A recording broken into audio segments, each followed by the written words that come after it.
আমি প্ৰথমে আমি আমাৰ জাপানী ৰাইজলৈ আমাৰ আজাৰা কেওটপাৰা শ্ৰী শ্ৰী মা মনসা পূজা কমিটিৰ তৰফৰ পৰা আন্তৰিক অভিনন্দন জ্ঞাপন কৰিছোঁ। লগতে সমূহ ৰাইজৰ মানে যাতে সমূহ ৰাইজে আমাৰ এই পূজা মণ্ডপত আহি শান্তি শৃংখলাবদ্ধ ৰাখি মাক দৰ্শন কৰে তাৰ বাবে কামনা কৰিছোঁ।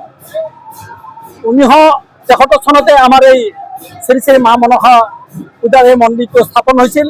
পোনপ্ৰথমে আমাৰ এই মন্দিৰটো আমাৰ পূজা আৰম্ভণিতে তাৰমানে এইটোৱে আছিল যে ইয়াতে সাপে আমাৰ গাঁৱত মানুহ বহুত দংশন কৰিছিলে আৰু যেতিয়া পূজা আৰম্ভ হ'ল তেতিয়াৰ পৰা এই সাপৰ দংশনটো তাৰমানে কমি গ'ল আৰু তেতিয়াৰে পৰা আমি আজাৰা কেওটপাৰা, নতুন বস্তি, মেধিপাৰা, বৰবৰী এনেকুৱা গোটেইখিনি মানুহে মিলি এই পূজাভাগ আৰম্ভ কৰিলোঁ।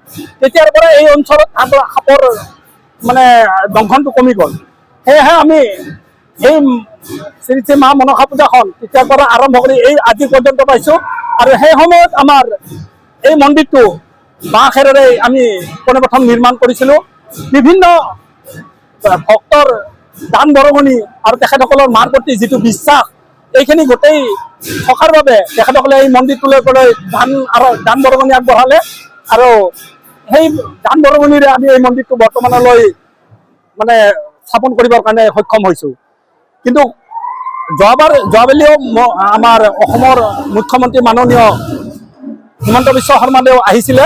আহি তেখেতে আমাৰ এই মন্দিৰৰ মাটিৰ পৰা আৰু 50 লাখ টকা যিখিনি দান দি গ'ল সেই দানখিনিৰে আমি যথেষ্ট কাম কৰিবলৈ সক্ষম হৈছোঁ আৰু এইবুলিও অহাকালি তেখেতে আমাৰ মাজত আহি উপস্থিত হ'ব আৰু তেখেতে আশ্বাস দিছে যে মাৰ প্ৰতি যিখিনি বিশ্বাস বা মাৰ প্ৰতি যিখিনি তেখেতৰ আশ্বাস আছে সেইখিনি ৰাখি তেখেতে এই মন্দিৰলৈ আহি এইখিনি আগবঢ়াই বা তেখেতৰ যিখিনি ভাৱধাৰাৰে সেইখিনি নিশ্চয় জনাব আমাক ৰাইজক।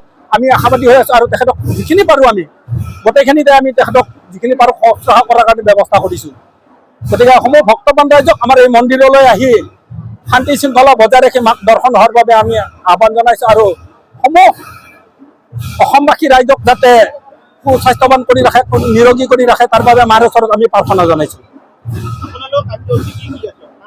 বৰ্তমান আজি আমাৰ ৰাতিপুৱাৰ পৰা আমাৰ জলযাত্ৰা আৰম্ভ হৈ গ'ল। তাৰপিছত আমি দুলনি আদৰণি আছিলে, দাসাৰ আদৰণি আছিলে, তাৰপিছত এতিয়া আমাৰ বলি হৈ গ'ল, পুষ্পাঞ্জলি হৈ গ'ল, এতিয়া জকিনাচ চলি আছে বৰ্তমান। গতিকে আৰু গধূলিলৈ আমাৰ আৰতি আছে,